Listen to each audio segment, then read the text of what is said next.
네, 안녕하세요. 오늘도 쌤TV를 취하신 많은 분들께 진심으로 감사 말씀드리겠습니다.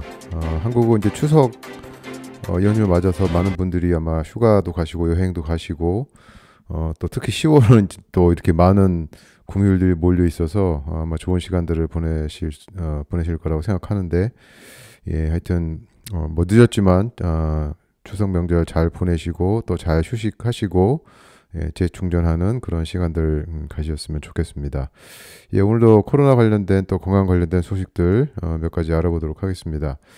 첫 번째 뉴스는 그 2024년 연령대별 사망 원인 1위 해가지고 통계로 이렇게 그림으로 이제 나왔는데, 진짜 이거 보고 깜짝 놀랐습니다. 그러니까 10대, 20대, 30대까지는 이제 자살이 사망 원인 1위. 이거는 뭐 저도 다른 또 뉴스 통해서도 알고 있었지만 40대 사망 원인 1위가 자살이라는 거는, 와, 이건 진짜 너무 충격적이었어요. 물론 이제 50, 60, 70대 가면 암 아니면 이제 뭐 심장, 심혈관계 질환 그렇게 나오는데 40대가 자살이 사망 원인 1위라는 거는 너무나 진짜 충격적인 뉴스로 다가왔고요. 뭐 사실 암도 자신의 면역 세포가 조절을 못해서 결국 이제 암세포로 발전돼서 나중에 이제 사망하게 되면 이것도 뭐 거의 자살이라고도 볼 수 있죠.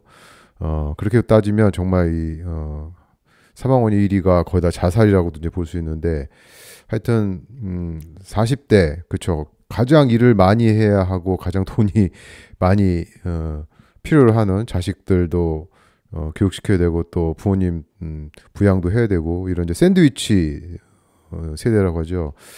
이런 분들이 정말 더 건강하게 잘 활력 있게 사셔야 되는데, 뭐 40대 자살 원인 1위는 뭐 제가 볼 때는 그렇죠, 여러 가지 경제적인 이슈, 사회적인 이슈, 스트레스, 또 뭐 한국은 요즘 보니까 뭐 50대 벌써 초반만 돼도 다 이제 명퇴하시고 막 그런 사회 분위기로 자꾸 가는데, 하여튼 이 자본주의가 여러 가지 장단점이 있지만 이 점점 사람들이 힘들게 살 수밖에 없는 이 환경으로 가는 천민 자본주의라고 하죠. 예, 이런 시스템은 좀 우리가 다 힘을 합쳐서 이제 고쳐야겠다, 이제 그런 생각이 좀 많이 들었습니다. 그 두 번째 뉴스는요. 자, 이게 이제 오늘 제가 소개해드리려는 여러 가지 내용 중에 거의 하이라이트 부분인데, 그러니까 한국 내 840만 명 이상을 대상으로 코로나 백신 접종과 연관된 1년간의 암 발생 위험 연구 논문이, 예, 이게 나왔습니다. 여기 이제 내용이 쭉 보면 굉장히 많은데, 중요한 것만 이제 알려드리면, 백신 비접종자에 비해서 백신 접종자의 암 발생 위험성이 얼마나 높으냐, 이제 그거를 분석을 한 겁니다. 그래서 갑상선암은 35% 높고, 위암은 34%, 대장암은 28%, 폐암은 53%, 유방암은 20%, 전립선암은 69%. 그래서 이제 전립선 암을 제외한 다른 암은 65세 이하에서 위험성이 이제 높습니다. 그러니까 전립선 암은 뭐 남자한테만 해당되고 또 이제 고령층에서만 주로 발견되기 때문에 이제 이거 빼도 하여튼 나머지는 다 암 위험성이 높은 거고요. 또 부스터 접종은 이 암 발병 위험성을 더 높인다. 이제 그게 이 연구 논문의 이제 결론인 겁니다. 그 전체적으로 보면은 이제 평균 한 28% 정도가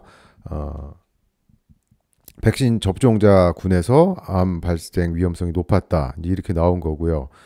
이거는 한국 연구진이 연구를 해가지고 이제 발표를 한 겁니다.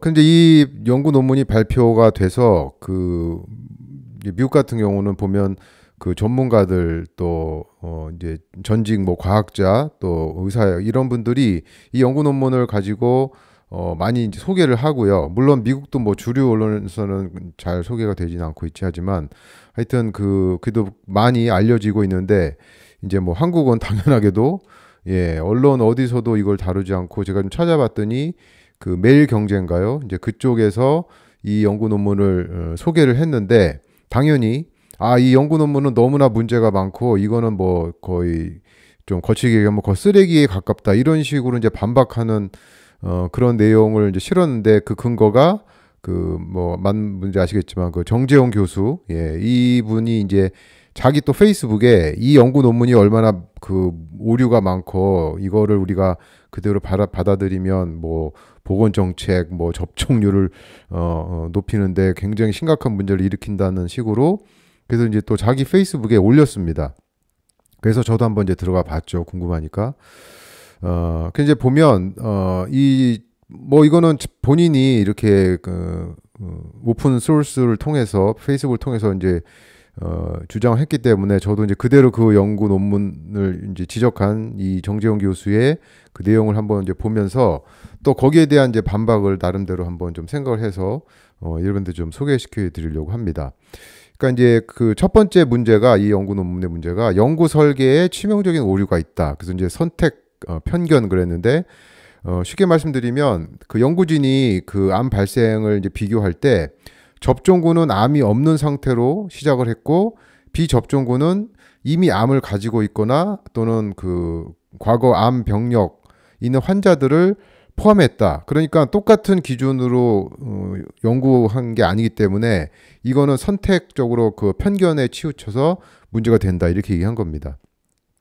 근데 솔직히 상식적으로 생각해 보면 접종군은 암이 없는 상태로 시작했는데 비접종군은 암이 있는지 없는지 모르는 상태로 시작을 했을 때 만약에 이 백신이 암을 발생을 일으키는데 영향을 미치지 않았다고 하면 오히려 비접종군에서 암 발생 환자가 더 많아져야 됩니다. 그렇죠? 접종군은 암이 없는 상태로 시작했고 비접종군은 암이 있을 수도 있고 없을 수도 있고 그러면 상식적으로 비접종군에서 암 발생률이 더 높게 나와야죠. 근데 오히려 지금 이 논문에서는 설명드린 것처럼 접종군에서 암 발생률이 더 높았습니다. 그러니까 오히려 똑같은 기준을 적용하지 않았는데 접종군에서 그 암 발생률이 높았다는 거기 때문에 이거는 그 연구의 오류가 아니고 오히려 이거 봐라 이게 그 접종군에서 암 발생률이 높아질 수 있는 백신이 원인이 됐다. 이렇게 오히려 거꾸로 우리가 해석을 할 수 있는 겁니다. 그다음에 이제 두 번째 지적한 부분이 감시 편견. 그래서 암이 발생한 게 아니라 원래 있었는데 이제 발견을 하면서 나타나게 된 거다. 이렇게 주장을 한 겁니다. 그래서 뭐 쭉 또 이렇게 여러 가지로 그 설명을 했는데 이제 이 정재용 교수가 지금 그 가정을 하는 게 암이 이렇게 빠른 시간 안에 그 갑자기 이렇게 막 비접종군에 비해서 발생한다는 거는 이거는 말이 안 된다. 암은 이게 보통 뭐 몇 년씩 걸리지. 그러니까 백신을 맞아서 암이 생긴 게 아니고 이제 암을 원래 가지고 있었는데 발견된 것뿐이다. 이렇게 얘기했는데 지금 그 코로나 백신 접종 이후에 실제로 주변에서 갑자기 암에 걸린 환자들이 많아졌습니다. 이거는 임상에서 지금 암 환자 보는 의사분들도 그렇게 얘기하고 있고요. 여러분들 주변에서도 그런 경우가 많이 있었을 겁니다. 그러니까 암은 전통적으로 교과서대로 이렇게 갑자기 급증 빠른 시간 안에 악화되는 그러니까 털보암이라고 하죠. 이런 거 생길 수 없다고 지금 이 정재용 교수는 가정을 한 건데 그렇게 생길 가능성이 상당히 높습니다. 왜? 인류 역사상, 의료 역사상 이렇게 검증되지 않은 백신을 몇 차례씩 맞은 경우가 없어요. 그죠? 그리고 실제 지금 임상 선생님들이나 또는 주변에서 멀쩡했는데 암 환자가 된 사람들이 너무나 많습니다. 그러니까 암은 무조건 천천히 자라는 게 맞다. 그러니까 어떤 그 기준을 가지고 암이 이렇게 빨리 발견될 수 없다. 이렇게 주장하는 거는 이거는 너무 본인의 그 오류, 그렇죠? 암은 빨리 자라지 못한다는 그 가정 하에서만 지금 해석을 하기 때문에 이거 문제가 있는 겁니다. 그다음에 세 번째 지적한 게 사회 경제적 차이의 영향. 그러니까 뭐 고소득층에서 더 빈번하고 정밀한 건강 검진을 받을 가능성이 높아서 이게 이제 접종군에서 암이 더 많이 발견되는 원인이다. 이런 식으로 또 이렇게 얘기를 했는데. 뭐 이것도 그냥 가정이죠. 가정. 그렇죠. 예. 오히려 제 생각에는 고소득층이 건강검진을 더 받지만 오히려 건강에 더 많이 신경 쓰고 값비싼 영양제도 먹을 확률이 높기 때문에 오히려 이게 고소득층에서 접종하는 경우에 암 발생이 그 높게 나온 거는 이거는 소득하고 사실 상관이 없다. 이렇게 해석해도 무리가 되지 않는 겁니다. 네. 그리고 이제 네 번째 예. 그 앞에서 얘기했던 거 또 똑같은 얘기인데, 그 암 잠복기를 고려할 때 너무 그 짧은 추적 기간, 그러니까 여기 보면 이제 논문에서 연구진들이 2021년에서 23년까지 약 3년 정도, 그러니까 짧은 기간에 이렇게 암이 발생이 많이 나오는 거는 이제 말이 안 된다 그 얘기인데 또 똑같습니다. 그렇죠? 전에 있던 암이 나중에 그 검진하면서 발견된 거다 이렇게 해석할 수도 있지만 터보암으로 우리가 만약에 생각을 해보면 짧은 기간 안에 암이 악화되는 그 현상으로 얼마든지 설명을 이제 할 수가 있는 겁니다. 그다음에 이제 다섯 번째 이 논문을 지적한 내용이 뭐 그 암 발생이나 또 진단에 그 관련된 영향 중에서 이제 흡연, 음주, 비만, 뭐 암의 가족력 이런 것들도 사실 우리가 다 분석해야 되는데 이 연구진들이 이제 그런 거 안 했다는 거죠. 그죠? 그냥 백신 접종한 거 그거랑 암 발생 이렇게 두 가지만. 그런데 뭐 이거는 이 논문뿐만 아니로 다른 그런 암이나 뭐 심혈관 질환이나 질병 관련된 연구 그 하는 논문에서 이렇게 모든 그 변수 영향을 미칠 수 있는 이런 것들을 다 고려해서 연구하는 거는 사실 굉장히 힘듭니다. 이거는 이 연구 논문뿐만 아니고 다른 연구 논문들도 마찬가지예요. 뭐 꼭 이 연구 논문만 이런 여러 가지 변수를 고려하지 않았기 때문에 문제가 된다 이렇게 지적하는 거는 이건 말이 안 되고요. 이거는 반대로 뭐 어떤 그 약을 먹었을 때 병이 낫다 하는 연구 논문도 이런 여러 가지 변수를 고려하지 않습니다. 예. 그리고 이거는 뭐 그 이 연구 논문만 잘못됐다고 지적하는 거는 이건 너무 이제 억지 주장이라고 이제 보고요. 그다음에 이제 마지막 여섯 번째 지적한 게 자, 이거는 진짜 제가 봐도 너무 웃기는 얘기인데 그러니까 팬데믹 초기에 사람들이 이제 병원을 방문을 꺼려 했죠. 실제로 많이 더 병원들이 닫기도 하고. 그래서 암 검진을 제대로 이제 못 받았다. 그러다가 나중에 이제 그 백신 맞으면서 암 검진도 하고. 그래서 결국 이제 똑같은 얘기입니다. 그 암을 원래 갖고 있었는데 검진을 미루다가 나중에 이렇게 한꺼번에 왕창 발견된 거기 때문에 이거는 백신 접종하고 이제 상관이 없다. 이제 그런 식으로 또 그 백신 접종했던 분들은 또 정기적으로 더 검진 같은 것도 나중에 이제 받을 수 있기 때문에 이제 그래서 확률적으로 검진 통해서 발견될 확률이 높다 이제 이렇게 얘기한 거죠.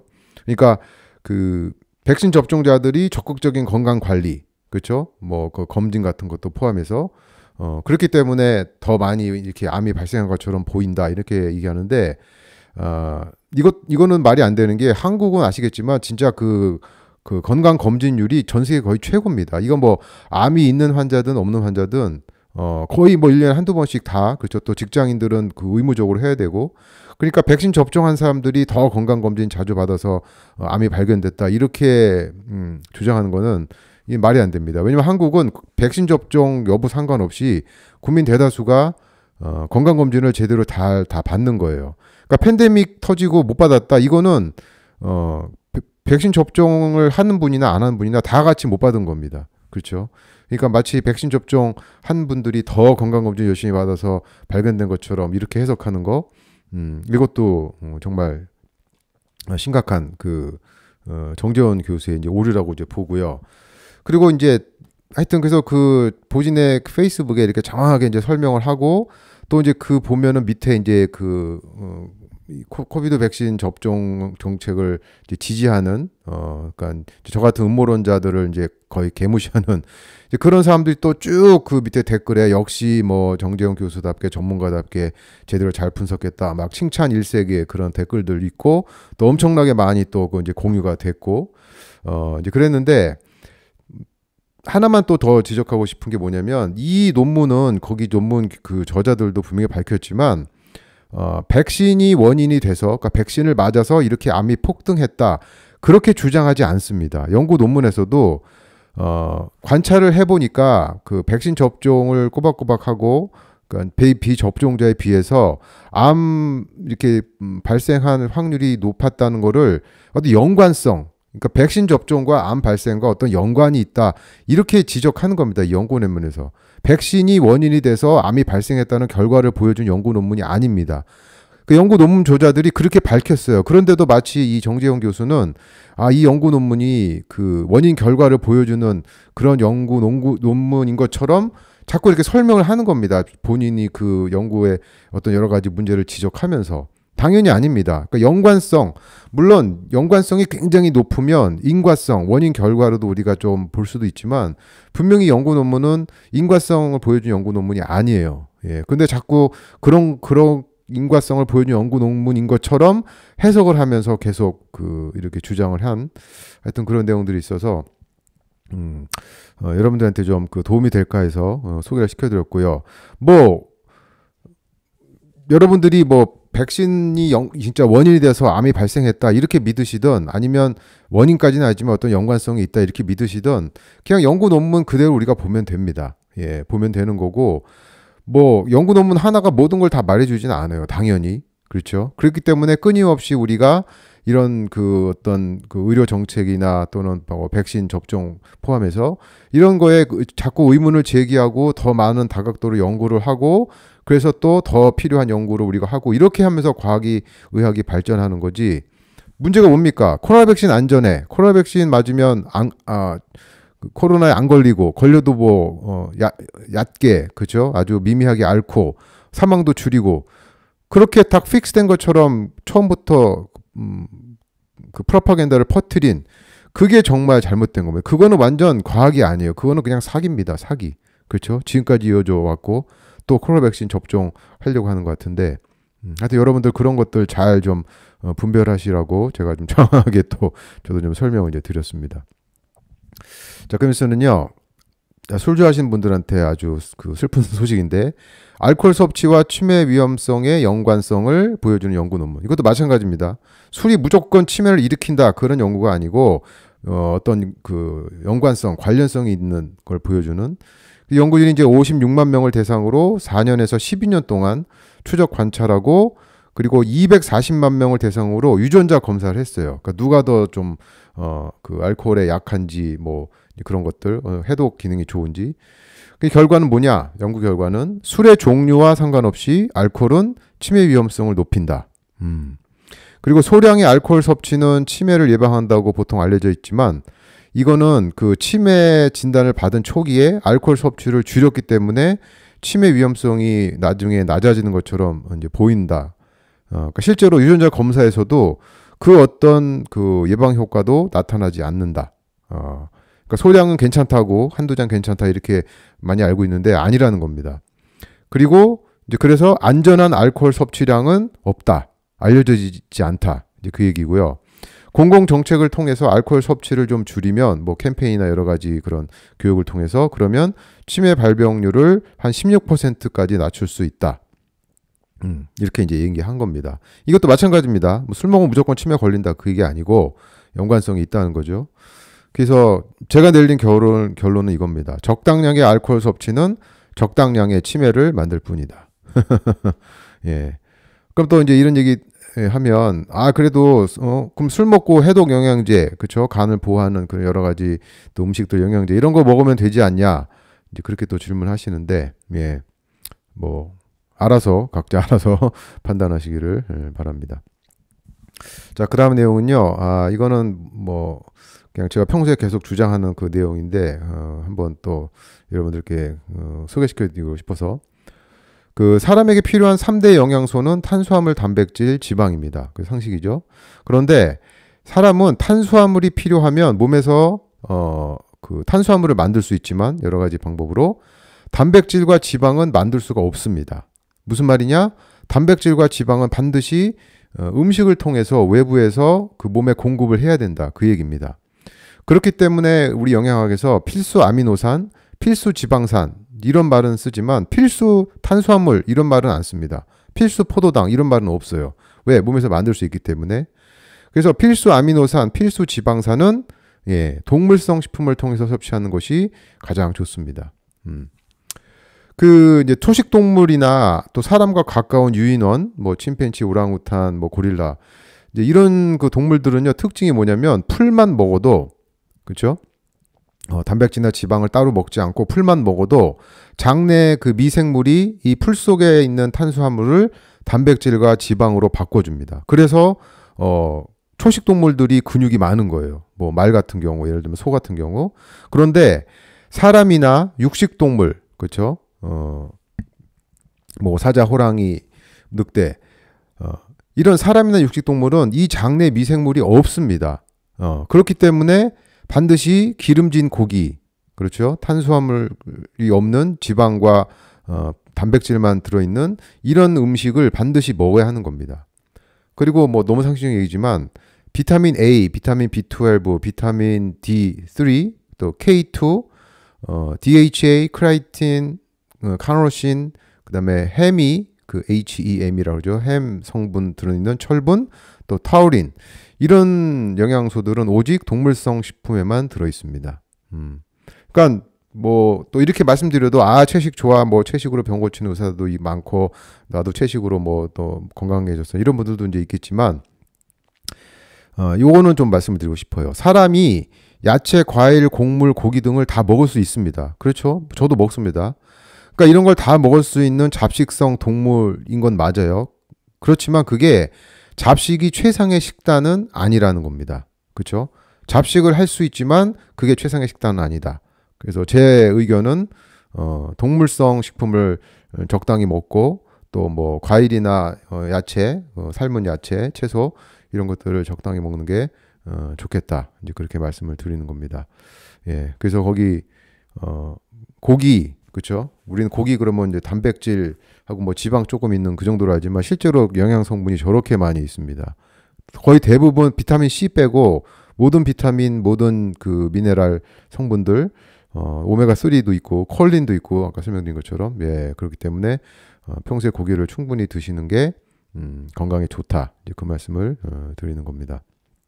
물론 뭐 유기농, 그 목초, 그러니까 공장식 막 가둬서 키운 소들 말고, 그렇죠? 콩 먹인 소 말고 방목해서 풀 먹인 그런 또 유기농 으로 이제 키운 그런 이제 소, 닭, 뭐 돼지 이렇게 드시면 더 좋겠죠. 자, 그 뉴스는요. 그 2주 전에 트럼프가 이제 그 오티즘 그 자폐 관련돼서 뭐 타이레놀 문제 일으킬 수 있는지 그 얘기하면서 MMR, 홍역, 볼거리, 풍진, 그러니까 세 가지 백신이 한꺼번에 들어있는 혼합 백신이죠. 이거를 따로따로 분리해야 된다 이렇게 주장을 했습니다. 그런데 어저께 그 미 질병통제센터 국장이, 지금 아직 정식 국장 아니고 임시인데, 이분이 그 제약사들한테 MMR 백신을 개별 백신으로 생산하라고 요구를 했습니다. 요청을 한 겁니다. 그러니까 이게 정말 말이 안 되는 게, 이 자연적으로 자연계에서 홍역, 볼거리, 풍진이 혼합이 될 수가 없습니다. 이건 불가능하고요. 또 사람이 한 번에 이렇게 세 가지 바이러스에 동시에 감염될 수도 없습니다. 이것도 불가능합니다. 그런데 왜 MMR 백신, 세 가지 백신을 이렇게 혼합해서 이거를 우리가 맞냐? 이게 정말 그 개별적으로 맞는 것보다 훨씬 더 안전하고 효과적이냐? 그런 연구 내용 하나도 없죠. 그 왜 이렇게 혼합해서 맞냐? 그냥 의사들이 한꺼번에 세 개 놓으면 편리하니까, 따로따로 하면 세 번 찔러야 되는데, 그죠? 한 번 찔러가지고 세 가지 백신 다 놓을 수 있으니까, 그래서 편리성을 위해서 사용된 겁니다. 진짜입니다. 와. 그래서 이제 앞으로 미국은 아마 이렇게 따로따로 접종하게 될 것 같고요. 한국도 MMR 맞습니다. 그렇죠. 세 가지 혼합 백신. 한국도 좀 정신 차려서, 예, 이런 거, 한국 그 의료 정책이 미국을 많이 따라하는데, 특히 예방접종 정책 관련해서 뭐 거의 뭐 100% 따라한다고 봐도 되는데, 좀 한국도 빨리빨리 이런 거 좀 따라해서 개별 백신으로, 그렇죠? 그것도 무조건 맞는 게 아니고 부모님과 아이들이 잘 선택할 수 있도록, 그렇죠? 그리고 또 맞게 되더라도 어떤 문제가 있는지, 어떤 위험성, 또 맞지 않고 또 다른 방법이 있는지 이런 것들 잘 설명 듣고, 그래도 결국 판단은 부모와 접종 받는 분이, 아이들이, 어른들이 선택할 수 있는, 예, 그런 시대가 오기를 간절히 바랍니다. 예, 그래서 오늘도 여러 가지 내용도 알아봤는데, 하여튼 아직도 유현유 갖고 계신 분들은 잘 보내시고 건강하게 보내시고, 또 환절기에 더욱더 건강 조심하시고, 예, 또 저는 다음 방송으로 뵙겠습니다. 예, 그럼 오늘 방송 여기까지 하고요. 모두 건강하시고 행복하세요. 감사합니다.